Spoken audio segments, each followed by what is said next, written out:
Homemade খেজুর বাদাম বরফি, সম্পূর্ণ নিজের হাতে তৈরি খেজুর বাদাম বরফি, 100% অর্গানিক কেমিক্যাল মুক্ত। এখানে ব্যবহার করা হয়েছে প্রিমিয়াম কোয়ালিটি খেজুর বাদাম, অরিজিনাল গাওয়াচি। আসসালামু আলাইকুম। আজকে আপনাদের দেখাবো একে ফুডের পক্ষ থেকে খেজুর বাদাম বরফিটি রেসিপিটি সম্পূর্ণ শেয়ার করব।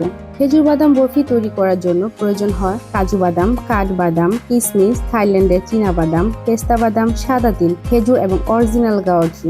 প্রথমে আমরা আমাদের প্রতিটি বাদাম আইটেম চুলায় অল্প আঁচে গাওয়া ঘি দিয়ে ভেজে নেব। প্রতিটি বাদাম আইটেম ভাজার পরে আমরা আমাদের ব্লেন্ড করা খেজুর গাওয়া ঘি দিয়ে ভাজবো। তারপর আমাদের প্রতিটি ভাজা বাদামগুলোকে খেজুরের সাথে মিক্সড করে আমরা খেজুর বাদাম বরফিটি রেডি করব। পেস্তা বাদাম ও কিশমিশ দিয়ে আমরা রোল করে নেব। এভাবে রোল করে এই খেজুর বাদাম বরফিটি 1 থেকে 1.5 ঘন্টা ফ্রিজে ঠান্ডা করার জন্য রেখে দেব।